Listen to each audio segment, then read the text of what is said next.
প্রিয় বাংলাদেশি ভাই ও বোনেরা, এভাবে পর্যায়ক্রমে আগ্রাসী শক্তির পরম বন্ধু হিসাবে দীক্ষা নিয়ে তাদের স্বার্থ রক্ষার জন্য একের পর এক ভয়ঙ্কর দেশবিরোধী কর্মসূচি হাতে নেয়।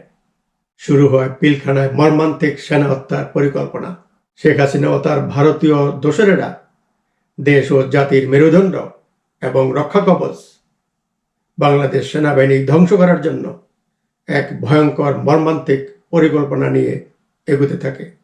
বিভিন্ন মিডিয়ায় প্রকাশিত দেশবাসী এবং সমগ্র বিশ্বের মানুষ যা জানেন সেসব বাস্তব আলামতের আলোকে কিছু তথ্য আপনাদেরকে দিচ্ছি। আগ্রাসী দেশের মদতপুষ্ট একটি গোষ্ঠী অনেক দিন আগে থেকেই ভিতরে বাইরে ষড়যন্ত্র করে যাচ্ছিল। মূল লক্ষ্য ছিল বাংলাদেশ সেনাবাহিনীকে ধ্বংস ও পঙ্গু করে দেশের মেরুদণ্ড ভেঙে দিয়ে দেশের সীমানা খুলে দেয়া। ষড়যন্ত্রের অংশ হিসাবে বাংলাদেশ সেনাবাহিনীর বিরুদ্ধে আন্তর্জাতিক বিভিন্ন মিডিয়ায় এরা ভুয়া তথ্য রটনা ঠান্ডা মাথায় ছড়াতে লাগলো। যেমন বাংলাদেশ দক্ষিণ এশিয়ার সন্ত্রাসীদের মিলন ক্ষেত্র এবং জঙ্গিদের করিডোর, যারা ভারত, মিয়ানমার, নেপাল, ভুটানের জন্য মারাত্মক হুমকি। হাসিনার নিয়োগকৃত দিল্লিতে বাংলাদেশের high commissioner Tariq Karim Times of ইন্ডিয়াকে বলেছিলেন, বাংলাদেশ সেনাবাহিনীতে হিজবুল তাহরির মৌলবাদী লোক ঢুকে পড়েছে। বাণিজ্যমন্ত্রী লেফটেন্যান্ট কর্নেল ফারুক খান বলেছেন, বাংলাদেশে জেএমবি স্বয়ংক্রিয়। এই সূত্র ধরে ভারতের সুশান রাম গোপাল ইমেইল করে জাতিসংঘের মহাসচিব বান কি মুনের কাছে চিঠি দিয়ে জানান, জাতিসংঘ শান্তি মিশন থেকে বাংলাদেশের সৈন্যদের বহিষ্কার করো। ওই সময় আরো কয়েকটি বিদেশি পত্রপত্রিকায় আভাস বাংলাদেশকে নিয়ে বিদেশি শক্তির গ্রেট গেম একটি বিশেষ লক্ষ্য নিয়ে এগিয়ে চলছে। বাংলাদেশের অভ্যন্তরীণ নিরাপত্তা বিনষ্ট, প্রতিরক্ষা ব্যবস্থা ভেঙে চুরমার করে এটাকে অকার্যকর রাষ্ট্রে পরিণত করা এবং জঙ্গি সন্ত্রাসী রাষ্ট্রের কালিমা দিয়ে ছকে সাজানো এই ব্লু প্রিন্টের মহানায়ক হাসিনা এবং হাসিনার লক্ষ্য নিজের আধিপত্য ও ক্ষমতা। আমেরিকার ক্রনিকল ইন্টারনেট পত্রিকায় সুনীল পাল লিখেছিলেন, হাসিনার ছেলে সজীব ওয়াজেদ জয় বাংলাদেশ সশস্ত্র বাহিনীর বিরুদ্ধে সোচ্চার। যুক্তরাষ্ট্রে তার বেশ কিছু থিঙ্ক ট্যাঙ্কের সাথে জয়ের ঘনিষ্ঠতা রয়েছে। জয় বাংলাদেশের মৌলবাদী রাজনীতিতে ডিজিএফআই, র্যাব, সেনাবাহিনীর সম্পৃক্ততার কথা এবং বিভিন্ন রকম কুৎসা রটনা ছড়িয়েছেন, যা বহির্বিশ্বের গণমাধ্যমে প্রকাশিত হয়েছে। জয় এমনও বলেছেন, এই ধরনের বাহিনী আমাদের দরকার নাই। এভাবে জাতীয় অহংকার আমাদের সেনাবাহিনীর ভাবমূর্তি ক্ষত বিক্ষত করে দিয়েছে।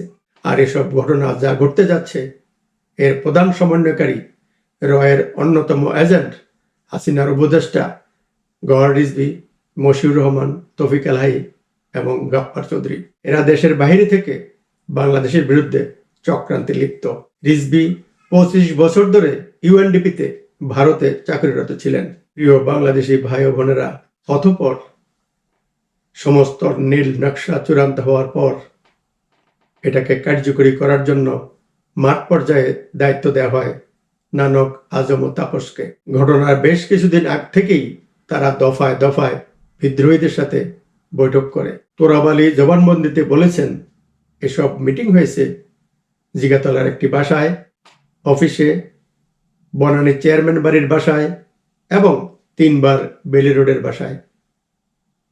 22 ও 24 ফেব্রুয়ারি 2009 জাকির মিলে উপস্থিত বিদ্রোহীদের মধ্যে ডিএডি জলিল, হাবিব, সেলিম, তহিদ, কাজল অন্যতম।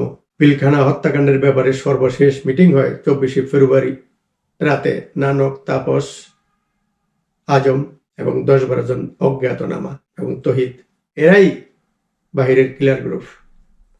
নানকের ঘনিষ্ঠ সহপাঠী আজ্ঞাবহ ডিএডি তহিদের মাধ্যমে প্রত্যেক বিদ্রোহীকে 4 লক্ষ টাকা করে ভাগ করে দেওয়া হয়। 24 ফেব্রুয়ারি 2009 রাত 9:30টায় চূড়ান্ত শপথ নেয় 44 ব্যাটালিয়নের সিপাহী হাবিব, সেলিম, কাজল, হাসিবুল, মিজান, মতিন এবং 13 ব্যাটালিয়নের মঈন, রুবেল, মাসুম। তবে তারা কাউকেই হত্যা না করার সিদ্ধান্ত নেয়, কিন্তু এদেরকে আড়াল করে হত্যাকাণ্ড ঘটায় আরেকটি কিলার গ্রুপ, যাদের সাথে শপথ নেয়া কেউরই যোগ ছিল না। এরা বহিরাগত লাল নীল কাপড়ে ঢাকা ছিল। আমিরাতের গালফ নিউজে হেডলাইনে এসেছিল, killing Bangladesh BDR is a conspiracy. ভারতের কলামিস্ট কুলদীপ নায়ার বলেছিলেন, ব্যর্থ অভ্যুত্থানে ভারতের মদত ছিল। বিডিআর হত্যার মূল মাস্টার মাইন্ড হিসেবে অনেকেরই ধারণা হাসিনা, প্রণব মুখার্জি এবং রয়ের সাজানো ষড়যন্ত্র। ঘটনার আগের দিন 24শে ফেব্রুয়ারি ভারতীয় সেনাবাহিনীর সবচেয়ে সুদর্শ প্যারাচুট রেজিমেন্ট আগ্রা থেকে বাংলাদেশের সীমান্তে পশ্চিম বাংলায় নামানো হয়েছিল। কলকাতা ও আসামের গুয়াহাটিতে প্রস্তুত ছিল বোমারু বিমান। ঘটনার ঠিক কয়েকদিন আগে ভারতের স্বরাষ্ট্রমন্ত্রী প্রণব মুখার্জি বাংলাদেশ সফর করেছিলেন। হাসিনা তখন নিজের হাতে ইলিশ মাছ রান্না করে তাকে গণভবনে খাইয়েছিলেন, যা দেশের মিডিয়ায় ফলো করে প্রচারিত হয়। অনেকে মনে করেন হাসিনার নিরাপত্তার ব্যাপারে প্রণব মুখার্জির নিশ্চয়তার পরেই এই হত্যাকাণ্ড ঘটানো হয়। প্রকাশ্যে প্রণব মুখার্জি বলে গিয়েছিলেন, যে কোনো ধরনের সাহায্যের জন্য ভারত তৈরি আছে, এবং এই ঘটনা ঘটার পরই প্রণব মুখার্জি বলেছিলেন, হাসিনার কিছু হলে আমরা হাত গুটিয়ে বসে থাকবো না। এই ঘটনাকে অন্যদিকে মোড় ঘোরানোর জন্য এবং বাংলাদেশ সেনাবাহিনী মনোবল ভেঙে দেওয়ার জন্য প্রণব হাসিনা একই সুরে বলেছিলেন, বাংলাদেশের জাতীয়তাবাদী শক্তি জামাত, জেএমবি বা পাকিস্তানের আইসিস এর যোগাযোগে এই ঘটনা ঘটতে পারে। প্রিয় বাংলাদেশি ভাই ও বোনেরা, 25শে ফেব্রুয়ারি 2009 ঘটনার দিন সকালবেলা দরবার হলে ডিজি সাহেব উপস্থিত হওয়ার সাথে সাথে পূর্ব পরিকল্পনা মোতাবেক হত্যাকাণ্ড সফল করতে বাহির থেকে ভাড়া করা একটি কিলার গ্রুপ অংশ নেয়। 6টি ব্লকে ভাগ করে অপারেশন সাজানো হয় এবং নেতৃত্বে থাকে বহিরাগত কিলার গ্রুপ। একটি পিকআপ ভ্যানে 15টি বাক্সে কালো কাপড়ে ঢাকা গোলা বারুদ ও বুলেট সহ দরবার হলের কাছাকাছি মুখোশধারী কিলার গ্রুপ অবস্থান নেয়। ওই ভ্যান থেকেই প্রথমে তারা এলোপাতারি গুলি ছোড়ে এবং আতঙ্ক সৃষ্টি করে, এবং বিডিআর ব্যাটালিয়নের ভিতরে 16টি কক্ষে সমস্ত অস্ত্রশস্ত্র লুট করে বিদ্রোহীদের সরবরাহ করা হয়, এবং ওই ভ্যান থেকে তাদেরকে বুলেট সরবরাহ করা হয়। কিছুক্ষণের মধ্যেই মুখোশধারী বহিরাগত কিছু ঘাতক একটি বেডফোর গাড়িতে এসে যোগ দেয়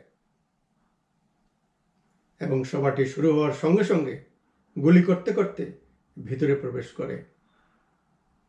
তাদের গুলিতে ডিজি সাহেব মাটিতে লুটিয়ে পড়েন এবং তারা 20 জন কর্নেলকে জিম্মি করে লাইনে দাঁড় করায়।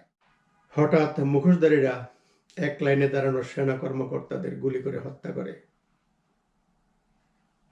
এই আতঙ্কের মধ্যে তোরাবালির জবানবন্দি অনুযায়ী নানকের নির্দেশে বিদ্রোহীদের উৎসাহ দেওয়ার জন্য বিদ্রোহের সমর্থনে মিছিল বের করে।